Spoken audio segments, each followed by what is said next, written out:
Good evening. I'm Vice Chair Elizabeth Lakis, and I would like to welcome you to the January 22nd, 2024 Neighborhood Advisory Committee meeting.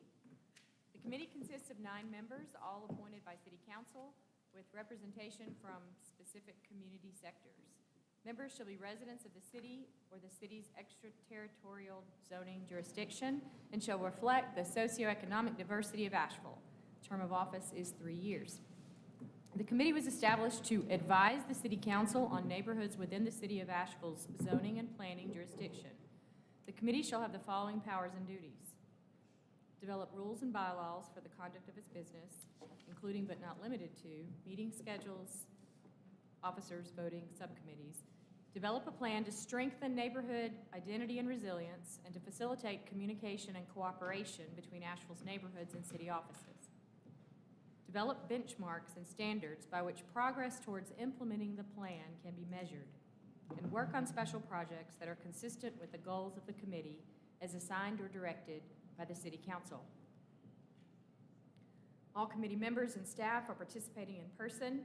Members of the public are welcome to attend our meetings, which happen in the first floor conference room of City Hall on the 4th Monday of every month, beginning in January 2024.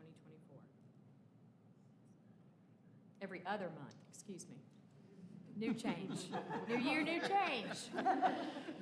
We just had panic among our members. It's okay, every other.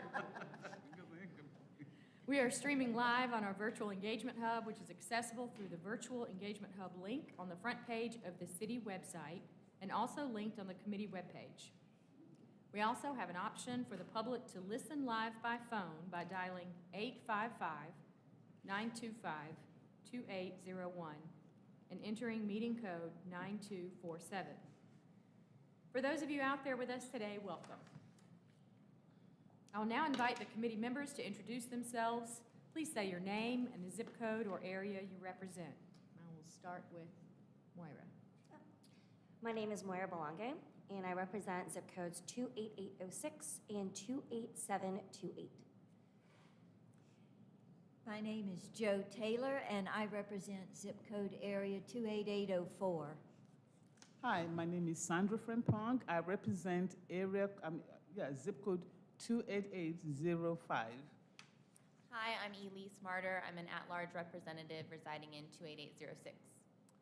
Hello, Jake Smith, at-large member residing in 28801. Dane Berger, also an at-large member, and I also live in 28801. We also have in absentia Bobette Mays, who is representing 28803, and she is the chair. And I'm an at-large member and reside in 28803. Okay, first item on the agenda is to review and approve the agenda for today's meeting. If everybody has had a chance to look at the agenda, I do have one quick addition. Number 6 on unfinished business. Chris Collins will be doing the main presentation for the Missing Middle Housing Study and UDO text amendment updates, and Videla Sathvika might also do a couple of slides. Do we have a motion to approve the agenda for today's meeting?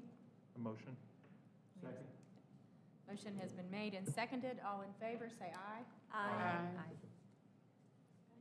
All opposed? Okay, next item is to approve the draft minutes from our last full meeting, November 27th of 2023. Motion to approve? Second. We have a motion made and seconded. All in favor to approve the draft minutes? Aye. Those are approved. We're going to start with public comments. Yeah, so we do have a couple of folks signed up for public comment this evening, and I believe that Will Hornaday is first.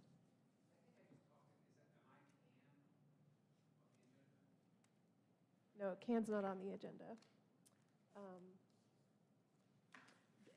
Now, did you come to represent Can? Was that the idea? I did come to represent Can. Okay. That was like number 9 on the agenda. I think maybe that's, something else. yeah, that's future agenda items that we keep a running list of, so. Okay, good, then I can talk now. All right. My name's Will Hornaday, and I represent our I'm representing the Coalition of Asheville Neighborhoods, and we know that the cottage cluster and flag lots is coming to City Council on the 13th of February. And since this is your last meeting before that, we at CAN wanted to, and the final staff report for cottage clusters, the missing middles, isn't ready right now. But in speaking with staff just now, and that's, staff can correct me if I'm misspeaking, that staff is not in favor of the changes as shown right now. And we were and we've gone into the neighborhood, and Shiloh, as an example, was very opposed to the cottage cluster and flag lots. And so CAN, in representing our neighborhoods, want to kind of pump the brakes on flag lots and missing middle right now until a little more study can be done into it on its impacts in the neighborhood and how it can better align with the comprehensive plan. So that is why I signed up to talk. And if you have any questions, I could maybe answer them. Thanks, Will. Any questions for Will or comments? So I guess my ask is, and I don't know how this would work, is for NAC to support, until it's been released, I don't see how you're going to be able to do it at your meeting, unless it's something that's done between meetings. So what you're saying is the study is not complete, and you're requesting us to pump the brakes, or requesting that we support pumping the brakes until the study is out and we can get more information?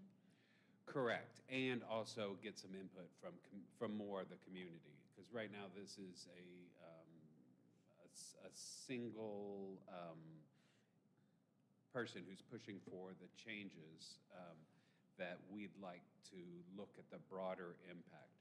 And to the developer's credit, he said that, when Shiloh had pushed back, he said that he wasn't going to build and do that in Shiloh. But it's not up to him once it goes out in the wild. The Scout's honor kind of thing kind of fades away. So that's what I'm asking, is if between now and February 13th, when the staff report is released, NAC could agree with staff or add their own recommendations to, as will CAN, and that's my ask. I think it's kind of hard for us to vote on something when we can't actually see, the staff report, or even, it's not even guaranteed that this is going to apply to the whole city. I mean, this could be done. Right, it could be an overlay. Region basis, so. Correct. For me, I think I would have trouble voting on something when I don't know what I'm actually voting on. Exactly. And that's just kind of the unbalance of when the neighborhoods, which this is going to affect all the neighborhoods, how they're going to be able to react to this when it goes to council so quickly, and actually ahead of your next meeting. And so CAN can carry a lot of that water, but we would like Well, one of the support. suggestions that came out of the last meeting, and actually Barry suggested this, was that some of the neighborhoods, like Shiloh in particular, look at asking city council for rezoning from R1 to R4, which would prevent flag lots, and that type of, that it would just be less dense in general. From R4 And that's to R1. ongoing with the planning department now. Right, and so, again, that makes it a little bit problematic for us since they haven't actually submitted a request. I mean, we could support a request if they submitted it. Right. And came through us, but, I mean, I don't know how we vote on things that we don't actually have, in front of us.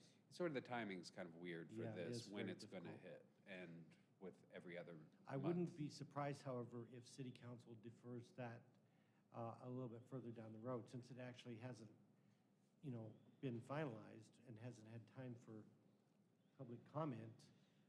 Generally, they give, at least a little bit of time, like 30 days or so. Yeah.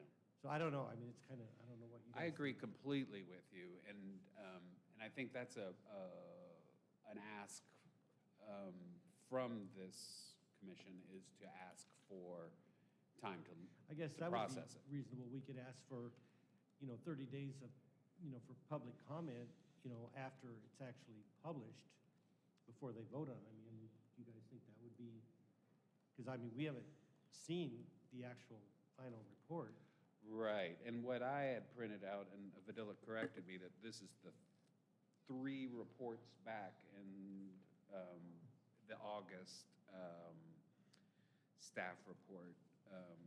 There's been another one that staff did approve, and then there's now the newer one that staff is still a little hesitant on.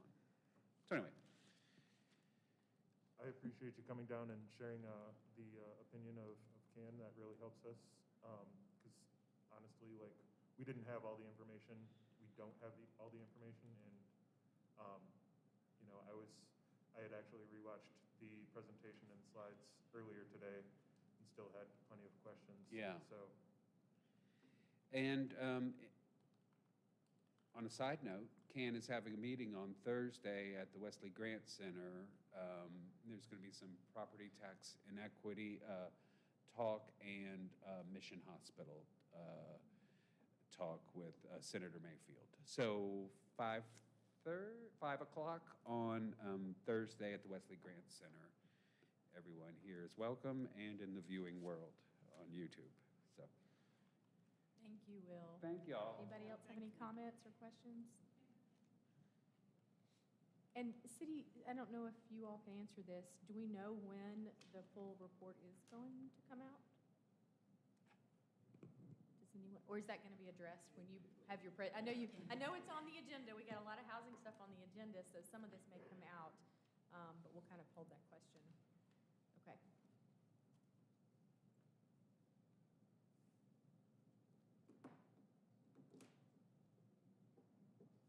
Is that the only public comment? Do we have more? Yeah, I'm sorry. Okay. I thought we had 2, but we just had the one. Okay. I was waiting for someone to appear.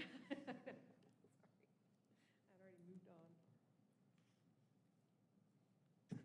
Good evening. My name's Sasha Vertunsky. I'm the Affordable Housing Officer with Community and Economic Development, and I just wanted to come talk to you for a little bit about the Affordable Housing Plan. So my division in Community and Economic Development deals with affordable housing, and I mainly deal with local tax dollars that's put towards affordable housing. I do have 2 compatriots. One deals with federal money, that's Dennis Newburn, and Emily Ball is with Homeless Strategy Division as well. So just really quickly, we are creating a new affordable housing plan to try to coordinate and really evaluate how we are doing affordable housing. The last big plan we had was in 2008, and so we really feel like it's important to take a look at all of this again. We are having our consultant assess and evaluate all our city tools, and I'll talk about them in just a second. And we have some community open houses coming up on Saturday, and we also have a survey that's open. So those are 2 things you remember out of this whole presentation. Those are the 2 things I want you to remember. And we'll come back to that. So we went through a process, and Christina was super helpful. She's on our team. She is on our team, and she was on our team that helped select our consultant. And we selected Enterprise Community Partners. They are a nationwide firm. They have different branches, so part of their branch actually does development, but they're geared towards community development, kind of affordable housing, business startup kind of things. It is a nonprofit, and our branch is the consulting branch. We really picked them because they focus on centering equity throughout their processes, which is really important to us and can be difficult to do if you don't know what you're doing in that realm. So it's going to assess our current needs as a community and give us some recommendations for the next 5 to 10 years. And they are also, as I was saying, they're reviewing our city-owned tools. So we have a housing trust fund. We do land use incentive grants. We have city-owned land that we've been using for affordable housing, and we did a bond back in 2016, if you were here for that. And we're also, the city's looking at doing another bond later this year. So we thought the timing was perfect to have a plan that tells us, if you do another bond, here's what you should spend it on, so that when people go to the polls, they actually know what they're voting for, if that makes sense. Yeah, and so it also helps guide staff and council. We are planning on this document being done in May and June, and we are in the thick of it right now. So I'm not going to read all this text. I don't expect you to, but you'll have it in your folders. You can see it. Our consultant's coming this week on Thursday, and they'll be here through Saturday. And they're going to take a bunch of input. They're doing different focus groups. They're meeting with some smaller communities. And February, continuing to do some of that input process. And in March, late March probably, coming back to the community with initial recommendations for feedback. So here's some ideas. Here's what we're thinking. What do you think, community? And then they're going to take all that input, go away and work on a draft plan, and then coming back to City Council in May, in time for us to plan for the bond. So I didn't put your names here in NAC. We have specific points where we're touching base with council or touching base with AHAC, which is the Affordable Housing Advisory Committee. That's my board that I serve right now. They're very involved in this process. But we would love for you to be involved. So we have a resident engagement roundtable. We met in December. We just met again today. And they are helping us center resident input and people who are really living through the affordable housing crisis in this plan. And they're helping us determine how we reach out to the community and also giving feedback on recommendations. This is a lot of text. But we have a website that's up, and this is what it looks like. We have a short link. If you forget, it's just ashevillennc.gov/AH-plan. There's a survey that just went live today. So all of our event information will be here. And actually on this webpage, which I can pull up if you want me to, near the bottom, there's a place you could just stick your email in. Unless you all look at me and tell me you want your email in there, we could just sign you up and you would just get email updates. And that's going to be for all affordable housing, and that will be even continue past the plan. You can always get off of it if you don't want it anymore. And then, so these are open houses on Saturday. We'll be at the Linwood Crump Shiloh Community Center on Saturday morning, and then we're going to be at the Asheville Mall in the afternoon. I wish they had more time to be here and to meet with every single group, because there's so many groups. We've done all kinds of meetings, but they will be back in March, and we'll probably be doing a different kind of outreach and meetings at that time too. So I think that's it. I'd be happy to take any questions or comments. So if you can't come out to a meeting, please fill out the survey, because it's super important. We know that affordable housing is a huge problem. Unfortunately, this is probably not news to you. We do not have enough money to solve it. So otherwise, we would. Thank you, Sasha, so Sure. much. Anybody have any questions or comments for Sasha? And Christina, this will all be in your folder, right? Like their materials folder later. If they want to if you want to come back to it and look at it. And this, Sasha, this survey is open to any City of Asheville resident to go? It's open to the public. It will ask you if you're a resident of the Okay. city, so it'll be open for 3 weeks. Okay, thank you. Thank you. Okay, now we're going to head back to unfinished business. Chris Collins and possibly Padilla.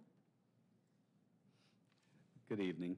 I'm Chris Collins with the city's Planning and Urban Design Department. I'm going to give you a presentation tonight to update you on the flag lot and cottage development zoning text amendments that have been before you before.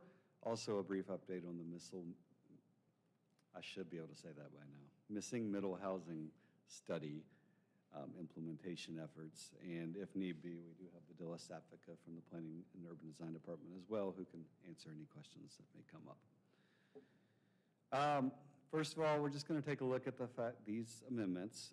There have been some changes. I'm going to fly through some of these first slides as you've all seen some of the introductory information and kind of guide you through what's changed, right? But we will be looking at public-led text amendments that would change the UDO requirements for creation of flag lots and cottage developments, and that would increase the amount of land available in the city for the creation of single-family homes. What's changed since last time? Staff has had the opportunity to analyze the requests against the recently published Missing Middle Housing Study and has had an opportunity to do a good bit further community engagement around the amendments. And again, much like last time, staff will be going to council in February proposing alternate UDO amendments that may better reflect the findings of the Missing Middle Housing Study and the engagement that we've done. As you heard earlier, February 13th is now the council date. It should, I didn't look, but if it's on the agenda tomorrow, it'll be continued to February 13th at the request of the resident petitioner who initially filed these. All right, real quick. At this point, y'all know a flag lot has the bulk of the buildable area at the back and a skinny flagpole portion fronting the street. Cottage developments are small, freestanding, single-family units facing a common green element or other public space, quasi-public space. Current zoning regulations show us that a minimum width for a flagpole portion of a flag lot is 20 feet all the way to the street. That the flagpole portion of the lot not be counted when calculating minimum lot area, width, depth, off-street parking, all that. There's a provision about a gravity sewer service line, which is a bit antiquated and not necessarily needing to be in there anymore, and importantly does limit the creation of one flag lot per subdivision of less than 8 lots and not more than 2 flag lots or 10% of the lots in subdivisions of larger than 8. So the public petition has been amended since you last saw it for some slightly larger allowances. Previously, that petition called for the reduction of that flagpole portion to go from 20 feet to 5 feet. That now reads 20 feet to 10 feet.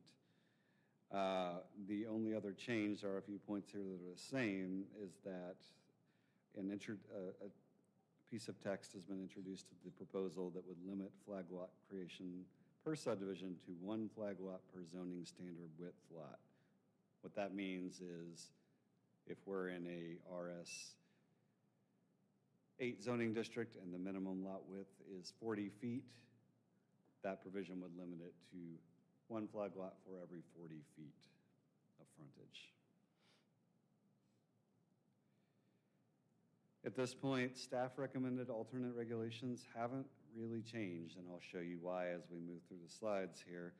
Again, that alternate proposal would call for the lot to go from 20 to 12 feet and would take that limitation on the number of flag lots created to 1 flag lot per parent parcel in small subdivisions less than 5 lots. Think of the parent parcel as where we're creating the flag lot from, right? And not more than 2 lots or 10% of the total lots in larger subdivisions of more than 5 lots. This proposal would set a limit on the gross floor area of the primary the footprint floor, of the primary structure on the flag lot to 1,000 square feet and 1,400 square feet for the gross floor area. Apologize for that misprint. So 1,000 foot footprint, 1,400 square foot total area. And again, would continue to reduce the side yard setback for the line of that parent parcel or residual lot, as you can see here, that adjoins the flagpole to 3 feet to allow for a little more building room on that original lot, that residual lot. This did go through TRC a while back. The flag lot proposal did, not the cottages. And there were some concerns about a reduced pole and street frontage not being able to accommodate a zoning minimum 9-foot driveway and still have room to accommodate utility installation. And there could be some grading issues, as we know nothing's flat here. There are already challenges present with Buncombe County's current emergency addressing system. So obviously, increasing the number of addresses that are coming in on existing streets may further those challenges. And then again, this was there before, but the reduction in lot quantity limitations could allow larger subdivisions that don't go through the major subdivision process, which does things like ensure we have adequate utility access and proper infrastructure. All right, I did mention this went out for further engagement and equity and has been presented to various groups such as the Neighborhood Advisory Committee. I think y'all were one of our first stops on that tour. We've had several open virtual presentations. The Builders Association of the Blue Ridge Mountains, formerly known as the Asheville Home Builders Association, Coalition of Asheville Neighborhoods, and a meeting at the Shiloh Center, and the Legacy Neighborhoods Coalition, the Land of Sky Association of Realtors. So that's where we went. I'll tell you a little bit about what we heard. First, talk about the equity lens on this a little bit. Right now, as these are proposed, these regulations would affect the city, citywide, every parcel in the city, right? What we are learning from the missing middle housing study and kind of what we knew coming into it is there will be a displacement analysis. There has been one published as a part of that study. And really, that caution really needs to be exercised when making broad changes without considering concurrent application of anti-displacement strategies. From those engagement sessions for both flag lots and cottage clusters, we got that there is an understanding out there that we are in a housing crisis and that changes are needed to make housing more attainable and affordable.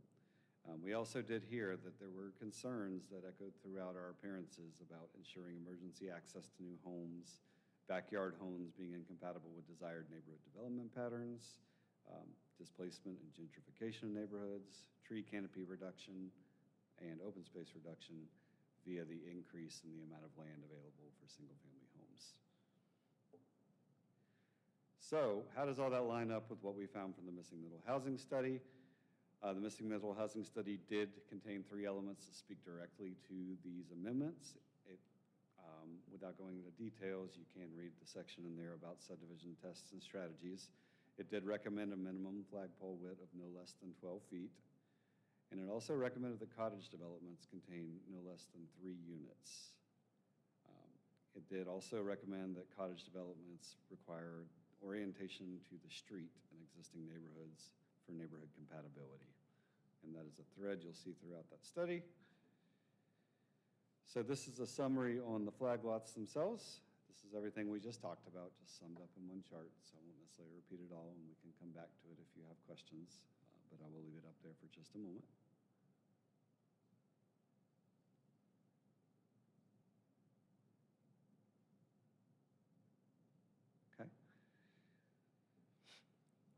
Now I'll focus real quick on the cottage development proposed changes. Previously, staff had recommended approval of this amendment as presented. Upon engagement and analysis of the missing middle housing, I told you I should be able to say that word by now. And analysis of the missing middle housing study findings, staff is no longer in favor of that resident petition that's coming along, and we'll be suggesting to council that if they take action on a variant that brings that minimum number to 3 units, as stated by the Missing Middle Housing Study, and does require units fronting on an existing street to be oriented to that street.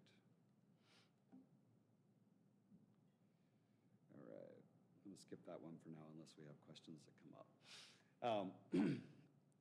Real quick, MMH, that's much easier to say, I should just go with that. Implementation Advisory Team has been made as we're moving forward. And this is a slide just showing you who's on there. Where's my picture? I don't know. That's what Fidella's here for questions on. We have pictures of most of them. But this team has met twice now, correct? 2 times, and is now meeting weekly to go over some possible implementation strategies coming out of the Missing Middle Housing Study. And looking at some possible focus points, such as allowing ADUs more broadly, prioritizing zoning updates to support missing middle housing in the most appropriate areas. Again, looking at all those factors, displacement, missing middle housing, ready areas based on infrastructure and things like that. Incentivizing smaller units to encourage attainability. If you've read through the study, you'll see pricing is proportionate to the size of the unit and the amount of land. Reducing or eliminating off-street parking requirements, inappropriate areas, again, let's throw that one in there for now.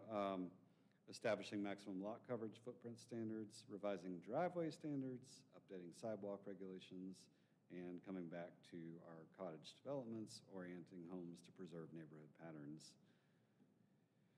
And we are also now working hard. Vidila Sefika just reached out to Buncombe County staff today to look at how this could play with the upcoming zoning amendments in Buncombe County in the areas adjoining the city limits. So that's not something that kind of blindsides us as we move forward. So that's a good effort as well. Timeline right now, we are in January. The implementation team has been established. Looking to go to February, although it may be March, to go to PED to discuss the first round of possible changes. And then March, April, review of a draft package of changes with the boards and commissions, heading to Planning and Zoning Commission in May and City Council in June. And that would likely be at least a first round of revisions to come out of this. It's a broad study. All right, and that is all for the slides. Take any questions you'll have. I know it's a lot of info, so tell me if you want to go back to a slide or anything. Thank you, Chris. Sure. Thank you for your presentation.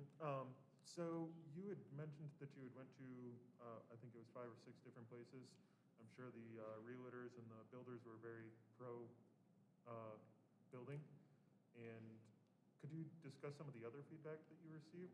Because the feedback that you had shown kind of just echoed everything that we had talked about last time you were here. Yes. Not to give you a one-word answer, but that is a representative list of what we mostly heard on these, what we heard the most and the loudest on these stops and on these visits. Expanding on it, I mean, we often hear like concerns about any kind of new development in established neighborhoods, right? So it's not surprising to hear that about this. But and the way we phrased it in this slide was desired neighborhood development pattern, because that's different for every neighborhood. That's different for Kenilworth and Shiloh, and they're different places, right?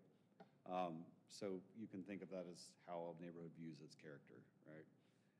So I think we kind of got these backyard houses going up. How is that going to impact our character right now, which does not have these, and what are the size and mass of these things going to do to our neighborhood?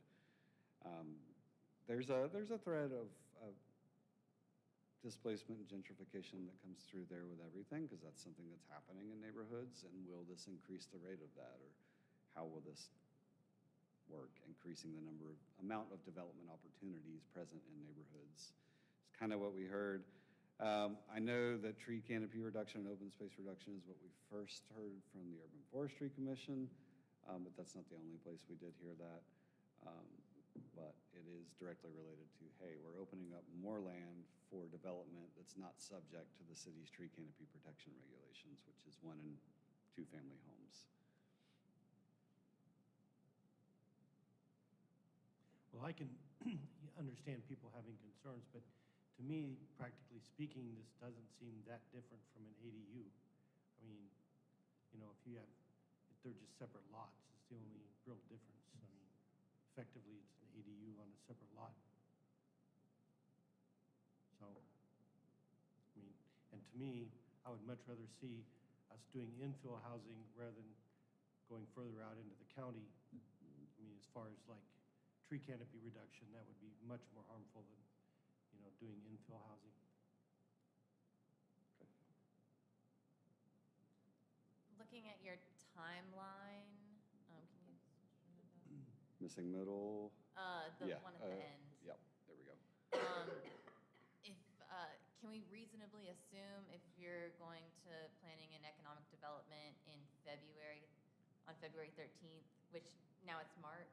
Yeah, I think we just got Yeah. confirmation today that that's March. So could we reasonably assume that the ordinance revisions related to flag lots and cottage clusters would also be delayed past February 13th? I don't think we've had a chance to talk about that internally since we realized it's going to be March PED instead of February. That's a reasonable Does it statement. depend on the applicant if he wants, because it sounds like the continuation. Oh, it was okay. supposed to be a Sorry, tomorrow's meeting. this is our timeline just for missing middle, Okay. right? So flag lots and cottages have already been to PED. They were slotted for council on tomorrow, right? So if that is heard on February 13th, and if they take action, that would be the final meeting. So then, just to follow up on that, because I'm glad you asked that. That was going to be one of my questions as well. So the city council review that you're talking about in June is more about the recommendations from the missing. Yes. Now I can't say Yeah, and I apologize missing that middle there's, housing study. we made a go at trying to combine all these updates into one that's okay. presentation here, and it But they're is all misleading related. some. There's a but lot of overlap. There is a lot of overlap. And so and it I think seems, that's why we- kind of on that, we as a group, Neighborhood Advisory Committee, discussed at length with lots of input for people that night at the meeting and talked about waiting, and we delayed until January, and then it got delayed till February, but this was a missing piece that we wanted Right. as well. So that may be something for us to think about, what we want to support or make recommendations about, which then leads to the timeline issue of February 13th, because we don't have another meeting until March. So anyway, just throwing that out there, comments, discussion. The comment that I have, it's not so much about, what you're doing, but just in general, what's the percentage of the crisis that you're addressing by having this types of housing? Are you talking about the missing middle housing? Yes. Specifically? I shouldn't have combined these. I'm getting backwards too.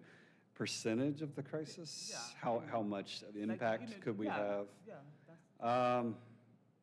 How much impact could we have? That is a tough question, really. I don't know, Vidila, do you have any?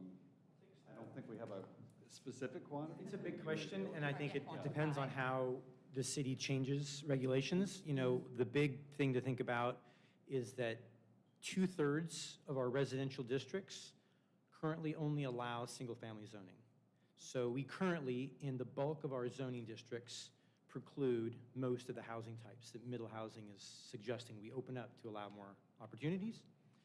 So that's a pretty big percentage, I'd say, to start with. 66% of our districts are kind of closed to housing opportunity. When it comes to flag lots and any backyard housing options, there's a lot of opportunity for that because most of our residential lots are built, right? It turns out we only have about 6% of our lots as vacant lots for like a new triplex or something. So those changes are going to happen incrementally over time, over a long period. And so the zoning changes are important to have on the books so that, when homes burn down or something's bad enough it needs to be demolished, that there's an option for rebuilding something more efficient that could also be more attainable in price. But back to this text amendment for flag lots and this idea of having more than one house on a lot, there's a lot of opportunity for that. So I think in my mind, I guess one seed that we've been talking about both with our subcommittee for middle housing is, like Dane is suggesting, if the house in the back is the same size house as an ADU, does it really matter? One thing we've been thinking about in our subcommittee is maybe increasing the size of accessory dwelling units to 1,000 square feet. And maybe if the flag lot homes are only allowed to be 1,000 square feet, maybe it doesn't matter. Because if you're walking down the street and you see a home in the back and it's relatively small, do you care if it's subdivided technically and it's a separate fee simple property, or if it's part of the same property? It might not, maybe it doesn't matter. If that's too much information, I'm not sure if that was confusing, but I think about the same thing over and over all day and all night, so it just comes out. You had mentioned that 2/3 of the city's properties are not zoned for multifamily housing? No, single. Single family. 2/3 are single family. Yeah. Yeah. How many houses within the remaining 30% are actually multi-unit housing? 6%. Few. Yeah. Most are single family. Wouldn't it be ideal to focus on those? Not necessarily. Why? Because they're already zoned properly? Well, they're also already built. just like the single family already built. So kind of what we're thinking about, I think, is future, like opportunities that come up, because there's going to be an opportunity in a multifamily district and an opportunity in a single family district with, like tear downs and fires and things like that. So it's hard to try to plan for individual lots. So I think from a policy perspective, you want to see like what are the changes that you want to implement to help housing big picture now that we have a real need. Okay. Is there a prospect of having like a solid condo unit, so that way you have more people with access to ownership? Solid As a- what? Like a pod, like a condo where you have several units. Yeah. Because 1,000 square, 1,000 feet, some units actually have that much in terms of sizing. That way you have more people, but at least we're not dealing with, questionable structures and things that people don't like.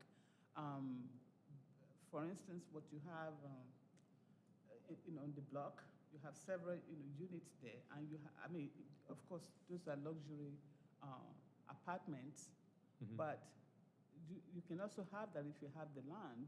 Yeah. To build something solid, and and then you have more people owning units. One of the anti-displacement strategies that we're looking at basically would incentivize people to build more units. So imagine it's basically you get more land, you get more development rights if you build more units.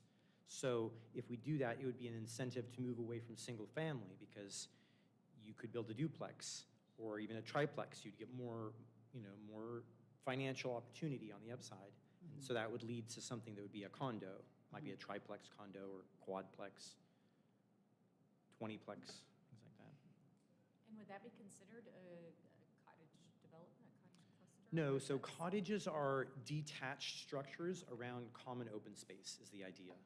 So we only have about, I think, 3 or 4 of those in the city. So those are small homes on one piece of land with like a homeowners association, and everybody pays into the pot to take care of the shared open spaces. Yeah. And those are the ones you went from the 5, there are 5 in existence, the minimum of 5, and you recommending 3. The Petitioner wanted 2. The petitioner is asking 2. Really what they're asking for is wanting to be able to build 2 units, 2 homes in single-family RS8. That's really the intention. It's not to build cottages, it's to build 2 homes that currently are only allowed single-family. So I think that's important to recognize that this isn't really about cottage development. If we want to allow 2 homes in RS8, we should just think about our regulations for single-family districts across the board. It would be more fair, and it would be applied more equally across the city, because this would only really be in effect for RS8. Primarily, yeah. Yeah. So the other districts wouldn't even benefit from it. So That it's was why I think it came up a couple months ago in the meeting. People were talking about trying to change zoning, was it to RS4? Maybe I'm misspeaking, but. well, that's a whole different topic. That's Yeah. a community that is feeling resistant to change and wanting to downzone, to go the opposite direction, to say you can't build. Not only are we single family, but we're going to bring it down so that our lot sizes are bigger, sort of to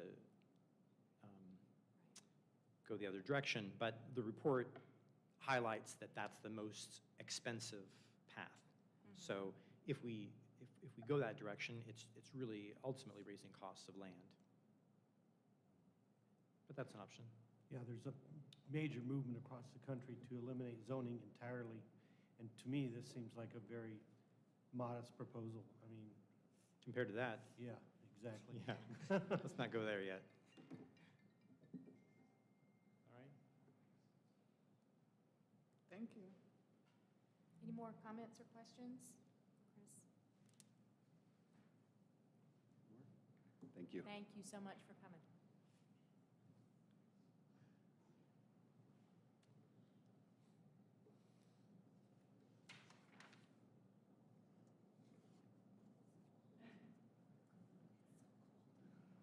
Okay, so we are at the point in our agenda where we're going to be talking about the NAC member outreach reporting. So we have Elise Martyr, who is our liaison to multimodal transportation.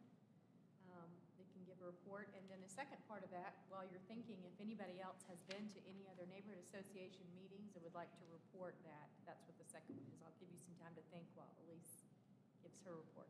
I don't have much to share other than our group met this past Friday as part of the first day of our retreat. We had like 4 hours where we started talking about some goals for the next year, but that's kind of where we stopped. And we have another 4-hour retreat, not this Saturday, next Saturday, something like that, February 3rd, where we'll finalize our goals. But we don't have a regular meeting this month as a result of that retreat. Okay, well, thank you for that. Any other neighborhood outreach or communications, attendance at any meetings that anybody wants to report? What I have is a comment regarding safety. Certain neighborhood needs some more police presence because we're experiencing flash mob of theft. I think some of you have seen that on TV, where a group will go to an expensive jewelry store and just take whatever and move on. So what a neighborhood has experienced was a car driving into the neighborhood, and it's a nice neighborhood, and had about 3 people in the car and 2 going through the cars and taking, opening the car doors and stealing things, and even bold enough to go through to the door to try and see if they can open, to just see if it is open so they can access. So, police presence will be needed in some of this, area, 28805. 28805. Yeah. And I know that encompasses a pretty large area. Are there particular places that that's happening? I can discuss that because I don't want that to affect on the association per se, but Just in general? yeah, the just in feedback from general that to have area. police presence, within the area, because it used to be like people would just walk into a subdivision because of access through the spaces in between homes. But now it's people are getting more sophisticated, and to have this last occurrence happening on Monday, one of the coldest day in Asheville or in the country, is just unbelievable. And the laissez-faire attitude of the thieves just is bugging, because they're not even afraid of someone shooting, or they just took their time, driving and coming out of the car and going through, houses and opening doors. Opening the car doors and taking, taking things from the ones that are open. So, I guess they figure that police presence is not there, so they just figure they can do whatever. So that's something that they should be considering in the budget, because it's going to go around sooner or later, and it's going to get worse if it is not addressed. Well, this isn't specifically to that, but I do know that the county just approved, weekend patrols for downtown, so that's something. They just did what? The county is going to have sheriff deputies patrolling downtown on weekends, which frees up, police resources. Because, the basic problem is we're 40% down in police force. That's nothing you can really say about that. It's going to take time to build it back up. So the county's chipping in what they can to help out, which is a good thing. But we're still going to be short. Can I add just one thing? And I think it's an opportunity for the committee members and that is to encourage neighborhoods that you're speaking with to report all crimes. Because certainly, the police department has been very clear that they're deploying resources based on the data that they have. So every single call that's made to report a crime really does count and will help them understand how to deploy their resources to respond to those crimes. And then if there is a neighborhood that would like to perhaps schedule some time for a community resource officer to come and visit, you can always work with our neighborhood services team, Ms. Meredith Freetime's right here, and we can help arrange that for you all. So I just really wanted to drive home that point. You guys have such access to so many people through your networks to just, if we can keep encouraging people to call those in. That's an area, knowing that we have some staffing challenges as far as the numbers go, that just means we've got to be even more precise with how we respond, and that will help. I know the Weekend neighborhood, they're very connected with each other in their Facebook group and will often share like, oh, I caught some activity on my Ring camera. Did anyone else notice anything? Or I just saw someone checking handles on doors, on car doors. And they also connect with the community resource officer, so they have a direct relationship with a particular police officer, and who's just, they do check that area a little more frequently. I think they have set up certain hours. There's a slightly higher police presence there because they connect with the community resource officer that way, as well as their community resource officer comes to their neighborhood meetings, provides an update, as well as, takes concerns from the neighborhood members. Well, thank you for all the information and concerns shared about safety, Sandra and Dane, and certainly Dawa for that reminder. And thank you to Buncombe County for chipping in. I have another thing I kind of want to share. It's not really related to a particular neighborhood, but might be of interest to any homeowner in North Carolina. This is coming from the North Carolina Department of Insurance. The North Carolina Rate Bureau, which is responsible for setting rates of all kinds of things statewide, they filed with the North Carolina Department of Insurance asking for an increase statewide for homeowners insurance averaging 42.2%. And there's a whole table. There's several opportunities to provide public comment on that, and specifically a table showing different regions in North Carolina and what the proposed increase is. And so for Buncombe County, the proposed increase to homeowners insurance rates for Buncombe County is 20.5%. So this affects everyone who owns a home. The last time there was an increase or a petition by the Rate Bureau was in 2020, where they requested an overall average increase of 24.5%, and it resulted in an eventual settlement between the Department of Insurance and the Rate Bureau for an overall average increase of only 7.9%. So they requested 24.5 average. The ending result was only an increase of 7.9.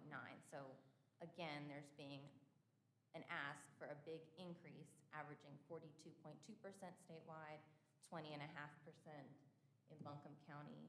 And there are several opportunities for public engagement, including a hearing that's in Raleigh, if anyone wants to drive to Raleigh. There's virtual public comment being accepted during that same meeting. I can send this out if you're interested. That would be wonderful. You can email public comment as well as written public comment, and there's an address for that. So I just wanted to let everyone know about some state news. Thank you, Elise. Any other comments, threads of info, concerns from the neighborhoods? Thanks, everybody. Okay, Dawa, our staff activities and updates. Yes, and this will be very short on my end. In your materials prior to this meeting, there was a draft of the annual report for the committee. just to reflect back, we had a opportunity to work through some priorities in your annual retreat, and then what the committee identified as major goals. Hopefully you were able to see is reflected in the annual report towards the end of it. So there's a couple things happening with this annual report. It's a snapshot of what you all were able to accomplish last year. It speaks to your goals from last year and what was achieved.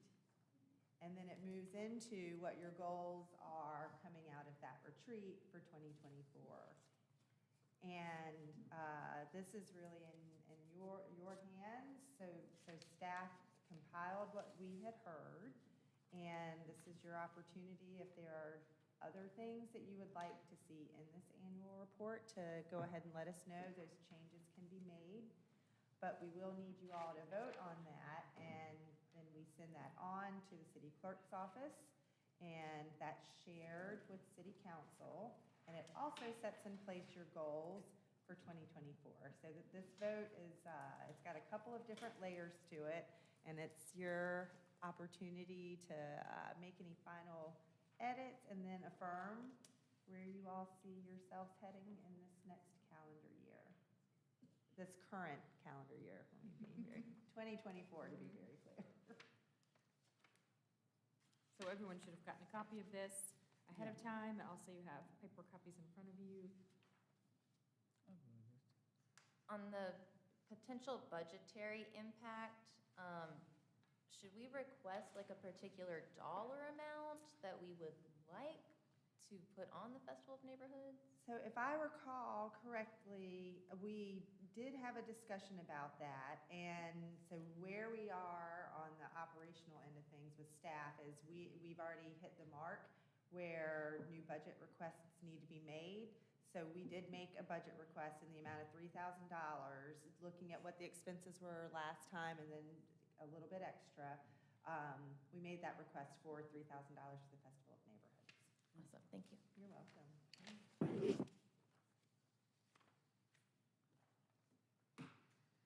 hear a motion to accept the annual report. Motion to approve. Second. Seconded. Any discussion, comments? Okay, all in favor of accepting the annual report as written? Aye. Any opposed? That includes the goals, right? It That we already does. set. So that's done. It does. You guys have a roadmap We do. We have 3 goals. and a lot to celebrate. Yes.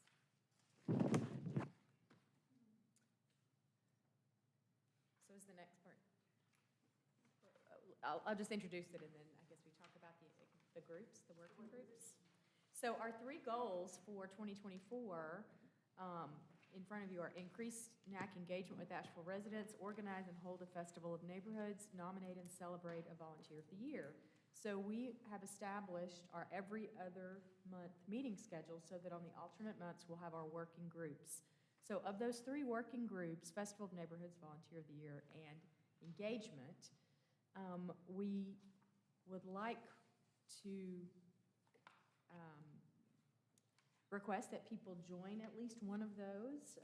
We already have at least the Festival of Neighborhoods. Our first meeting is set in February for some people that were involved last time, but we want to make sure that everybody is on a work group that they are excited about and want to be a part of, and I'm not sure if the staff have any more to say about that.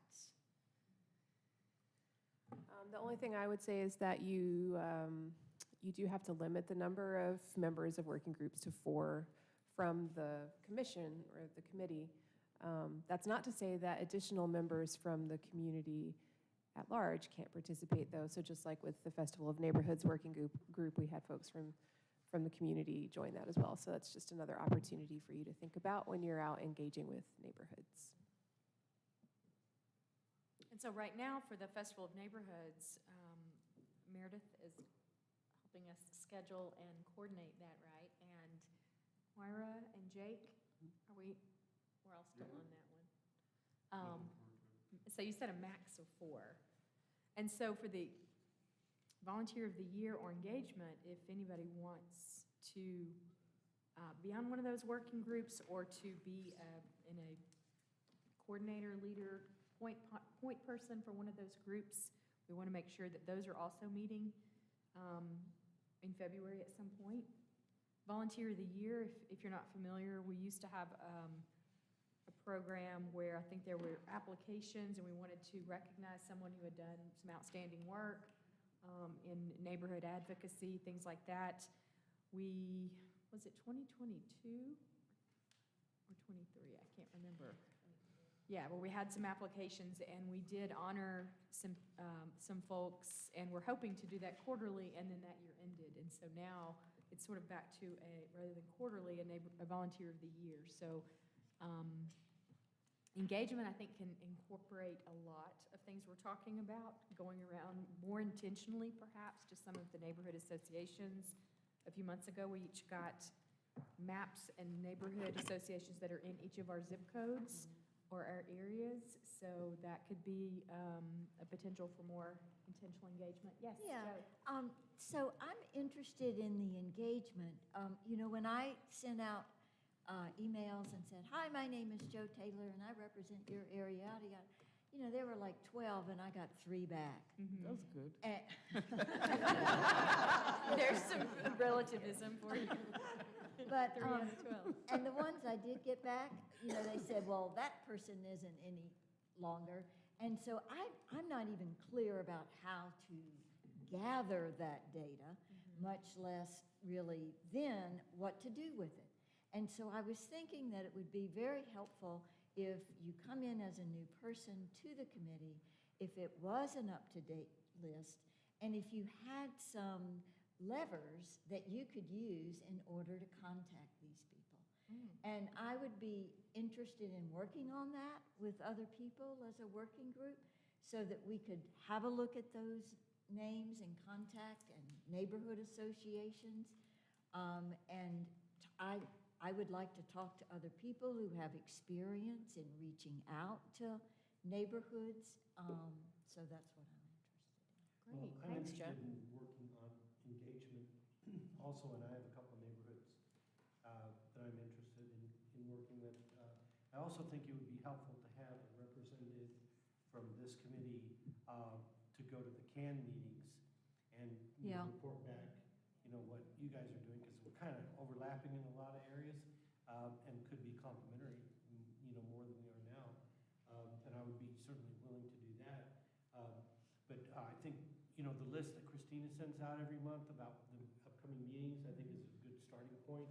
I mean, you're still going to have to contact them individually, pick the ones you want to contact, and a letter or an email may not be sufficient, it may be like showing up at their meetings and introducing yourself. That's kind of what I had in mind. And I like, 2 that are close to me are the East Side Community and Montford are both convenient for me, so I would definitely, be interested in doing those 2 as well as CAN. But yeah, I think engagement is the thing that really interests me. Talking about engagement, I also think, I think that when the maps were given to us is to be able to, know, the area that we're going to be covering, right? But what I also find is that even some neighborhoods, they're concerned with the subdivisions, they're not the entire area. So one of the things that I would think would be helpful is to actually, for that committee to drive around that neighborhood and be able to make assessment about certain things. Because when you talk to the HO, oftentimes they just focus on what's happening within their subdivision and not something that's outside. But if you know the area, then you really can pick up things that they're not looking at. What I would call the blind spots, because they just don't have the time for it, or they don't have enough people to do that other than just listen to what their residents are talking about. Well, I think there's a very large difference in communities. You know, some are well organized and have regular meetings, and some probably don't ever meet, you know. And so I think it's really just depends on how well organized each community is. Well, and I think as setting that as one of our three main goals for 2024, it's exciting that a lot of people are interested in that, and that's sort of what the every other month meetings are for, is to figure out the how. So we know some who from tonight, and then I would also encourage you, if those of you that, after this meeting, those of you that want to get together and say, hey, let's get together and set a date and at least start brainstorming about how to go about meeting this goal of engagement. Is there anybody that's interested in volunteer of the year? I volunteer. Oh, he's gonna do that. Yeah, I love volunteer of the year. I can work with you on that. The question that I have on that is volunteer of the year, there must be somebody outside of the committee. Okay. Yes, just to, we recognize, we actually had somebody that sent us, like, I was actually on one of those work groups last year or the year before, and we put out some things on the site. Y'all correct me if I'm wrong. This is all fuzzy memory from at least a year and a half ago. But we had 3 of us working, and we got applications. We kind of publicized, you know, what we were looking for, and people got to nominate, and then we had lots of applications, and we read through them, and then picked 3 people to honor. Okay. And what's the maximum? However many we want. That's what you get to do as part of the work group. Okay, well, you should, I mean, so what's the reward? The recognition at a city council meeting is one. Okay. And that it's all, there's been different iterations of this program over the years, and the one thread that always remains the same, I would say, is council just gets really excited to have the opportunity to publicly recognize the great work that people are volunteering to do to make our community better. If I recall from a few years ago, there was talk that maybe the time before that, when they had recognized people, maybe there was some sort of like prize or something, but the people who received the award, they usually didn't want it. There was something about that, like everyone was too humble that they didn't actually want like some sort of like, I don't know. Yeah, I will have to go back and look at our notes. I've got the fuzzy brain Yeah. too, after all these different versions of it. I do remember being at the city council meeting where those folks were recognized at a meeting. Bobette was there, and it was really cool. But we can look into that, Elise. Yeah, that's what I'm I talking do believe there's been a plaque Yes. in different years. So We did a plaque 20, last time. 22? Yeah. Great. Yeah, Well, we've that's what I'm got, talking everybody has expressed interest in a group, in a work group. We do still have an open seat for 28801, so I want to make sure that we are all thinking about how to engage other community members in this committee so that then they can also join one of those working And we have groups. somebody here who's interested in volunteering. I was just thinking of people in the community that. Can you come to the microphone? We're streaming, just so people can see and hear you. Hi, Kim Levi. I was thinking of people in the community, but it was like, I didn't know if there was a theme or like a type of volunteering. I was just joking about like pelvic health for trans people, or I don't know, just random stuff, which would be kind of funny getting a plaque from council for that, but it made me laugh. I don't know, so thinking outside of the box would be really cool. But yeah, I can't think of people. I volunteer myself. I'm too busy to think of people, but I'm sure you'll do a good job. That's all. That's great. Okay, Thank you thanks, so Kim. much. Thank you. And Thank I you. think part of the work group is to develop the criteria and review what's been used in the past and decide if that's still relevant. I remembered what it was. It was that it used to be called like neighborhood hero. Oh, that's right. And people didn't, and the people who were getting the award Didn't like that. felt weird being called hero, and so that's when we changed it to To volunteer of the year. That's better. Yes. Yes. Yes. Because then Excellent. then they can disappoint you. Since now that you call them heroes, and then tomorrow it's like, oh, he did that, like, uh-oh. So I would say just sometime before our next meeting in March, that if you want to get together with the folks that said you were interested in the same thing, set a work group time. The other piece that came up in our meeting last week, our pre-meeting for this committee meeting, was about community involvement, if we're going to have community members involved as well as NAC members.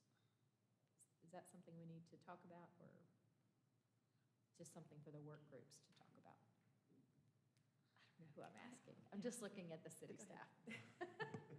I really do think it's up to you all, but we certainly, and please, Christina, jump in. I wanted to make sure that you all, that we communicated that there is that opportunity for other folks that might be interested to be part of that. So just want to make sure you all didn't feel limited, that it could only be committee members. The limiting thing is how many committee members. Right, there can be many more, like we have on the Festival of Neighborhoods. Okay. You have a question or comment? You were cold. I was trying to figure out what that was. Always cold. Okay. Neighborhood matching grants updates? So I could give a presentation that is 10 minutes or less, or I could, if y'all are tired, I was going to offer that, but I can do that, or I can just speak for a minute on right here. Do you have any pictures to share? There are some photos on the I would like to see presentation. the It's a picture. pretty great presentation. All right. I will just add, and hopefully this is okay, but on the engagement committee, especially with like the initial outreach to neighborhoods, I know that list, it becomes outdated so quickly. And, I try my best to keep in touch with groups and update the contacts, but I would love just offering myself to help out with that if y'all would like. Would it be possible for us to email them after every meeting and request any updates or changes to also include into the meeting, or just to let them know, our meeting was last night, here's a summary of events? So I think they're all things to consider, and what would be helpful on the staff end is if you guys kind of have an idea to get all the ideas up on the board and then prioritize, and then just because our resources are so small, big in heart, but few in people, that will help us focus our attention. And yeah, we're happy to do whatever we can to spread the word, but kind of the priorities of the ideas would be very helpful. Thank you. I do have the neighborhood e-newsletter that I send every other week to a wide list of subscribers, and periodically do send emails to neighborhood leaders when we have big things coming up, like a budget survey and stuff like that. I try not to inundate, right? So, but yeah. Okay, so neighborhood matching grants. Again, I'm the neighborhood services specialist, get to work on the CAPE team, and I have a program update that I gave a presentation to the Equity and Engagement Committee of City Council last week, so this is pretty much the same as that. So key takeaways, the neighborhood matching grant program goals are to build neighborhood capacity, increase civic participation, strengthen community partnerships, and support neighborhood resilience. Since 2021, we've had 36 projects that have been funded in 22 different neighborhoods, which totals at just under $160,000 in city funds, and also has totaled at an estimated 2,500 volunteer numbers, although I am pretty certain that number of volunteer hours is much higher than 2,500 hours altogether. And currently, we are accepting applications for the 2024 calendar year on a rolling basis. That is our big change this year, that we don't have a hard deadline, so neighborhoods can apply throughout the year. And we've been saying this throughout, and this is one of the big things about this program, is that we are continuously improving and changing and adapting based on neighborhood feedback. A little bit of background on the program. Again, it was established by City Council in 2021. Neighborhoods can apply for up to $5,000, and that is a match. So the organizations do have to match the $5,000 or whatever amount they're applying for in a combination of volunteer hours, in-kind, or cash donations, noting that at least 50% of the match must be made in volunteer hours, and we calculate that using the national volunteer hourly rate, which last year was $31.80, I think. So this program is available to all neighborhoods in Asheville or all neighborhood groups. They just need to be registered with the city, and then we need to be able to pay them through the vendor self-service program, or they can have a fiscal sponsor. So they don't need to be a nonprofit or have, you know, an individual sign up. They can use, a lot of neighborhoods go through CAN, so that's a great resource that they offer.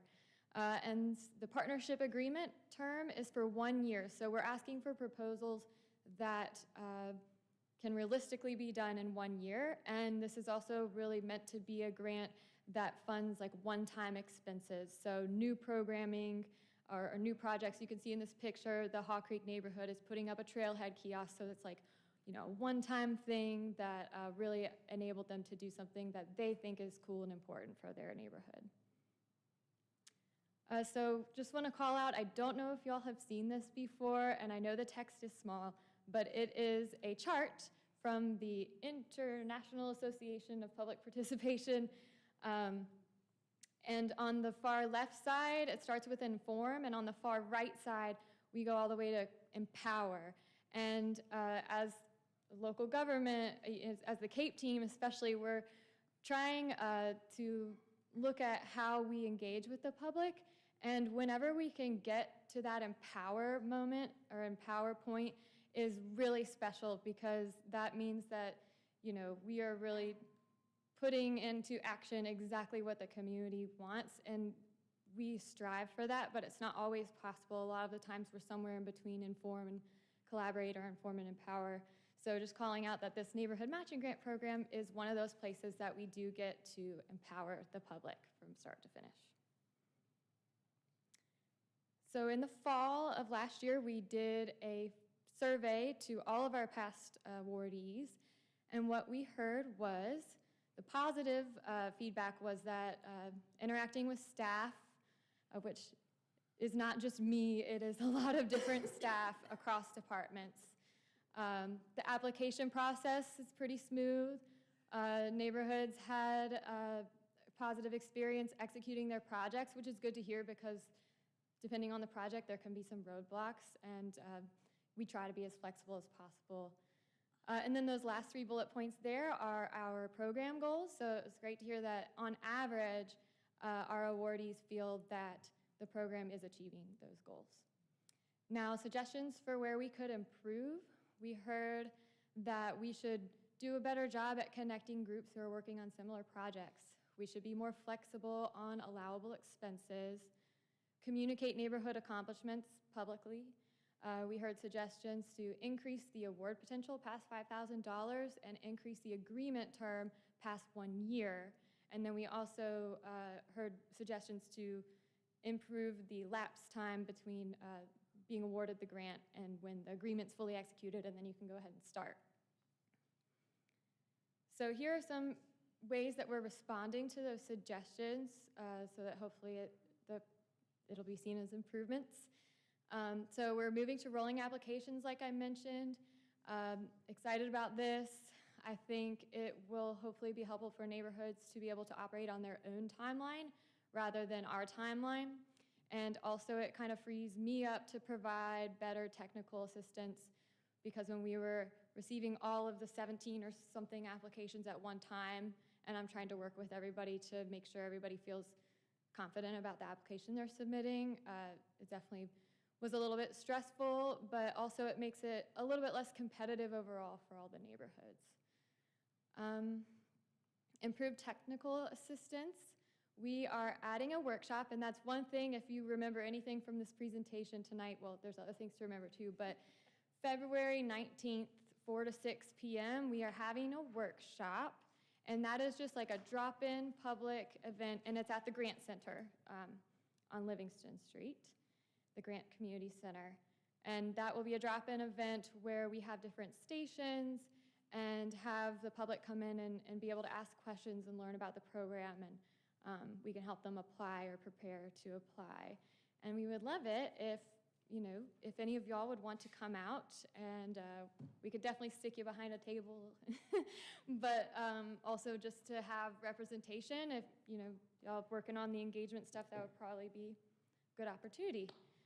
What time is that meeting? You said February 19th? 4 to 6. And I can send an email, or Christina can send an email with more information and just a reminder. And you say this is like drop in, drop out? Yeah. Okay. Yeah. And another way that we're adding to our technical assistance is the Sustainability Advisory Committee are going to offer technical assistance specifically to projects that involve green infrastructure and stormwater, period. So they have a sort of subcommittee of their committee that's excited to get involved and provide that insight. And I'm excited to see that in action. Promotion of program successes. We've already really started doing a lot more of this than I think we were doing, but collecting photos and success stories and things like that from our awardees and posting them on the city's social media channels, and having kind of more write-ups about that and sending it on the e-newsletter. And of course, I know some of you came to the award celebration that we did in the summer. That was really a way for us to, promote the program and also celebrate all of those, 36 projects at that point that have been awarded, a lot of them completed. So as far as expenses, we have been able to work on being a little bit more flexible, specifically in areas that people were asking about, which was food, entertainment, some stipends, but we are the government, so we have to be extra responsible with public money, and so we will have appropriate approvals in those situations, but I'm excited to be doing that. This is a list of all of our completed projects. I think there's 21 projects on this list, and any neighborhood that has multiple bullet points means they've done multiple projects, which is great in our eyes, because not only do we want to continue to cast the net wider, but also building that long-term relationship with groups that have had success and keep on coming back. That's what we want. These are projects in process. Most of these are from 2023's grant award round, so they're actively being worked on. A couple of them are from previous rounds where they just kind of ran into some roadblocks and we're working with them. This definitely portrays like the sheer amount of management that this program takes. You know, there's a lot of open projects at one time. So this shows you where the projects in Asheville have been awarded. So those pinpoints aren't necessarily like exactly where the project was if it was a physical project, but it's like where the neighborhood is.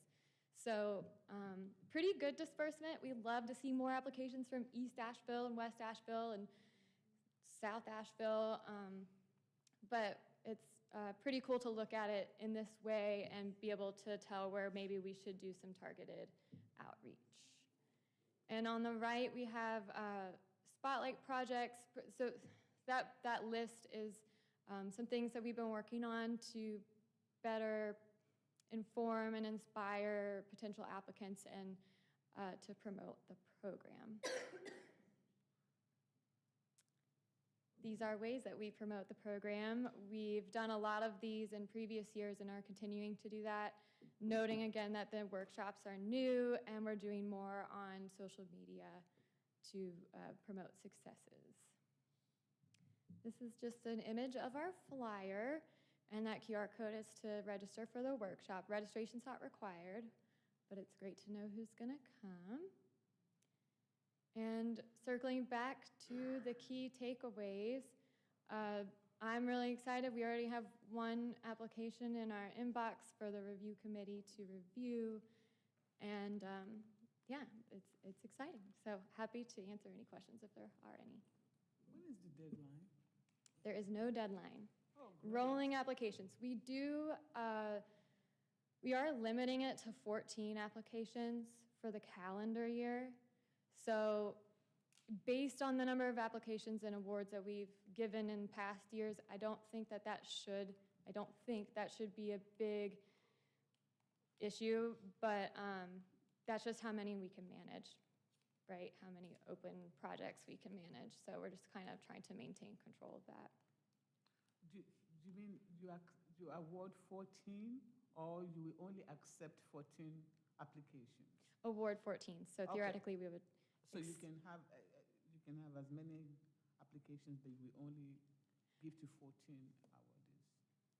Yeah, I believe that, yes. And I foresee, if we get towards the end of the calendar year, hopefully it will be an easy suggestion or transition to say, the new calendar year is starting in January, so if it's okay to wait to apply, if we get to that point where it's like, you're the 15th application, like we've already had 14 projects we've awarded this year, so. In 2024? No, this is theoretical, so. Oh, okay. All right. And what's the lead time, like the turnaround? So when you submit, if a neighborhood submits an application, we strive to get back to them with a decision of awarding or not awarding within 45 days. Our review committee meets monthly, so we meet about every 30 days. So we just review whatever applications we have to review on a regular basis. Any other questions for Meredith? How do you address issue of conflict of interest in terms of, you have people, this is for a community, but we all live in communities. So if you have insider, doesn't matter as long as the person is not on the committee applying for it? So are you talking about the review committee? Yes, and So if there were to be, we haven't had this situation yet, but so I can try to answer that in theory, but if there were to be the review committee is staff, so it's different representatives from departments. We have a scoring rubric, so you fill out the application as the applicant answering a variety of different questions that show us, how prepared you are to put your project into action, what kind of neighborhood engagement that you've done, and what kind of neighborhood support you have for this project. Like, is this really something that your whole community wants to do, or is it, just you? And then, the public neighborhood benefit and all that kind of stuff. So we have all that collected in the application. And then we have a group of staff reviewing with that scoring rubric, and they also look at it through an equity lens and a sustainability lens. And in theory, if somebody on that committee was part of the neighborhood organization actively applying, we would probably have that conversation, but we have not had that come up yet. And I am appreciative that you just brought that up, because. And it's my understanding that these projects have to be done on public land, not like on someone's private property. Yeah, I have said this a couple times. We will not give money to somebody for building an Olympic-sized pool in their backyard. But it has to be accessible to the public. And if it's like a permanent fixture, it has to be definitely on public-owned property or neighborhood-owned property, which is common too. Great. Thank you so much, Meredith. Thank you all. Cool successes and good to see all the efficiency and the improvements that you all are making with the feedback. Thank you. Okay. Our next regular meeting is scheduled for Monday, March 25th, 2024 at 6 p.m. and will be held in person.